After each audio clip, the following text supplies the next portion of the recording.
Hello friends, welcome to my channel. आज मैं आप लोगों के साथ शेयर करी बहुत ही टेस्टी नाश्ता की रेसिपी। फ्रेंड्स, इस नाश्ते को हम गेहूं आटे से बना के तैयार करेंगे जो खाने में बहुत ही टेस्टी लगती है। और इस नाश्ते को हम बहुत ही हेल्दी तरीके से बनाएंगे। अक्सर हम गेहूं आटे से नए नए रेसिपी ट्राई करते हैं, तो इस नाश्ते को आप ज़रूर से ट्राई कीजिएगा। बहुत ही टेस्टी बन के तैयार होती है। तो इस तरह से मैंने आधी कप गेहूँ आटे लिए हैं और एक मिक्सिंग बाउल में इस तरह से डाल देना है।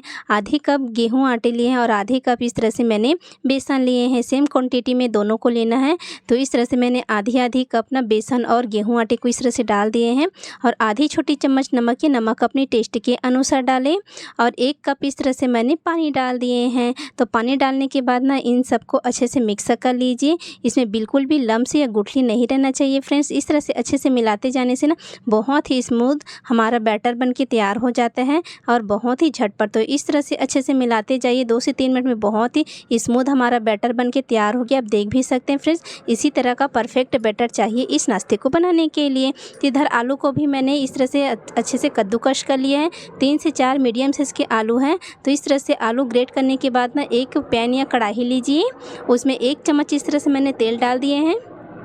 और तेल हल्का सा गर्म होने के बाद इसमें आधी छोटी चम्मच जीरा और आधी छोटी चम्मच काली वाली सरसों मैंने इस तरह से डाल दिए हैं। सरसों डालने के बाद ना दोनों को इस तरह से हल्के से चला लीजिए। 1 से 2 मिनट इसको पकने दीजिए। फिर 1 से 2 हरी मिर्च को इस तरह से मैंने बारीक टुकड़ों में कट करके डाल दिए हैं। और हरी मिर्च डालने के बाद इसमें मैंने 1 इंच अदरक को इस तरह से ग्रेट करके लिए हैं। और एक मीडियम साइज़ के प्याज को इस तरह से बारीक टुकड़ों में कट करके डाल दीजिए। तो इस तरह से प्याज डालने के बाद ना प्याज को हल्का सा कच्चापन चला जाए इस तरह से हमको पका के तैयार कर लेना है। और प्याज 1 से 2 मिनट में हल्का सा कलर चेंज होने के बाद ना इसमें मैंने आधी छोटी चम्मच लाल मिर्च का पाउडर डाले हैं, आधी छोटी चम्मच धनिया पाउडर और आधी छोटी चम्मच मैंने हल्दी पाउडर इस तरह से डाल दिए हैं। और आधी छोटी चम्मच इसमें मैंने आमचूर पाउडर डाले हैं। और आधी छोटी चम्मच नमक है। नमक अपने टेस्ट के अनुसार डालें और इन सबको अच्छे से मिला लीजिए। तो इस तरह से मसाले डालने के बाद ना 1 से 2 मिनट चला लीजिए ताकि मसाले का कच्चापन चले जाए। और जो आलू है ना उसको इस तरह से उबला हुआ आलू को मैश करके या ग्रेट करके इस तरह से मसाले में डाल देना है। और मसाले के साथ ना मिलाते हुए अच्छे से 3 से 4 मिनट हमको पका लेना है। इस तरह से हम बहुत ही सिंपल तरीके से ना बहुत ही टेस्टी आलू का स्टफिंग हम लोग तैयार कर सकते हैं फ्रेंड, जो खाने में बहुत ही यम्मी लगती है। आलू का स्टफिंग अपने टेस्ट के अकॉर्डिंग बना सकते हैं। मैं बहुत ही सिंपल और आसान तरीके से बनाई हूँ। तो इस तरह से आलू का स्टफिंग को ना 2 से 3 मिनट तक हमको अच्छे से पका लेना है। इस तरह से अच्छे से पकने के बाद खूब सारी धनिया पत्ती डाल देना है। और धनिया पत्ती डालने के बाद ना अच्छे से मिक्स कर लीजिए। तो इस तरह से हमारा आलू का स्टफिंग तैयार है। इधर एक पैन या कढ़ाई लीजिए फिर से, और फिर उसमें 1 चम्मच इस तरह से मैंने तेल डाल दिए हैं। तेल ज़्यादा नहीं डालना है। और जो हम लोग आटे और बेसन का घोल बना के रखे थे ना उसको इस तरह से डाल देना है। सभी को इस तरह से जार को अच्छे से क्लीन कर, जब हम बैटर को डालेंगे ना आटे का तो गैस का फ्लेम लो रखें फ्रेंड्स। और 1 पिंच इसमें हींग डाल देना है। और आधी छोटी चम्मच मैंने इसमें जीरा डाले हैं। 1 पिंच इसमें कलर के लिए हल्दी डाली, ये ऑप्शनल है, आप डाल भी सकते नहीं भी। और इस तरह से हल्दी डालने के बाद ना अच्छे से मिक्स कर लीजिए। और अच्छे से मिक्स करते हुए इसको ना हमको डो फॉर्म में आते तक पका लेना है। 3 से 4 मिनट में ना बहुत ही अच्छे से डो फॉर्म में आ जाता है फ्रेंड्स। और चलाते रहिए ताकि नीचे से चिपके ना और हमारे नाश्ता बहुत ही अच्छे से बन के तैयार हो। गेहूं आटे और बेसन है ना तो इस तरह से हमको चलाते हुए इस डो को पकाना है फ्रेंड्स। गेहूं आटे है ना तो थोड़ा सा हम पकाते हैं ना तो थोड़ा सा लम्स पड़ता है, और बेसन भी है। तो इस तरह से सावधानी के साथ ही लो फ्लेम गैस में इस नाश्ते को हम पका के तैयार करेंगे। बहुत ही अच्छे से ये डो बन के तैयार हो जाता है, लेकिन चम्मच को इस तरह से हमको हिलाते जाना है ताकि हमारे आटे चिपके ना। तो अगर ये जल जाएगा ना तो हमारे नाश्ते अच्छे नहीं बनेंगे। 4 से 5 मिनट में इस तरह से हल्का सा ये इकट्ठा होना चालू हो गया है हमारा डो। तो अभी मुझे थोड़ा सा गीला लग रहा है, तो 2 से 3 मिनट तक इसको हम लोग और पकाएंगे। तो इस तरह से कढ़ाई में चम्मच को डालते हुए ना इस तरह से किनारे को छोड़ा देना है ताकि हमारा आटे चिपके ना कढ़ाई में। तो इस तरह से अच्छे से मिलाते हुए अगर लम्स होगा ना तो इस तरह से चम्मच से हल्के से लम्स होगा ना तो इस तरह से हल्के से प्रेस करते हुए अच्छे से हमको स्मूथ डो बना के तैयार कर लेना। तो इस तरह से हम बहुत ही अच्छे से हमारा डो बन के तैयार हो गया। इसी तरह का हमको डो इस नाश्ते को बनाने के लिए चाहिए। तो इस तरह से आप देख सकते हैं हमारा डो अच्छे से थोड़ा सा हार्ड हो गया है। तो इसी तरह का हमको डो चाहिए इस नाश्ते को बनाने के लिए। तो इस तरह से डो बनने के बाद ना इसको एक प्लेट में निकालना है। तो इस तरह से मैं एक बड़ा सा प्लेट निकाल दिया ताकि जल्दी से ठंडा हो जाए।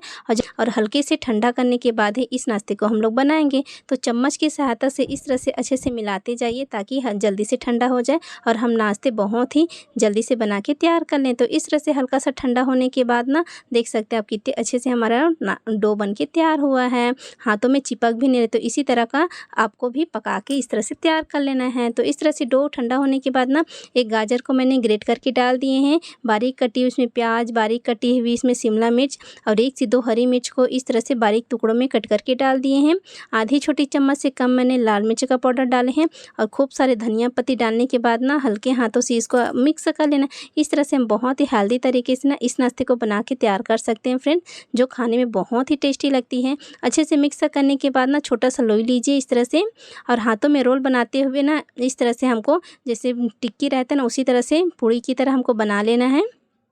और जो आलू का स्टफिंग हम लोग तैयार किए थे ना उसको इस तरह से बीच में डाल दीजिए और हल्के हाथों से प्रेस करते हुए इस आलू का स्टफिंग डालने के बाद ना किनारे को इस तरह से हमको अच्छे से फोल्ड कर देना है ताकि ना ये हमारा स्टफिंग निकले ना। तो इस तरह से मैंने अच्छे से सभी तरफ को पैक कर दिया है और पैक करने के बाद ना इस तरह से मैंने इसको राउंड शेप में बना के तैयार कर लिया है।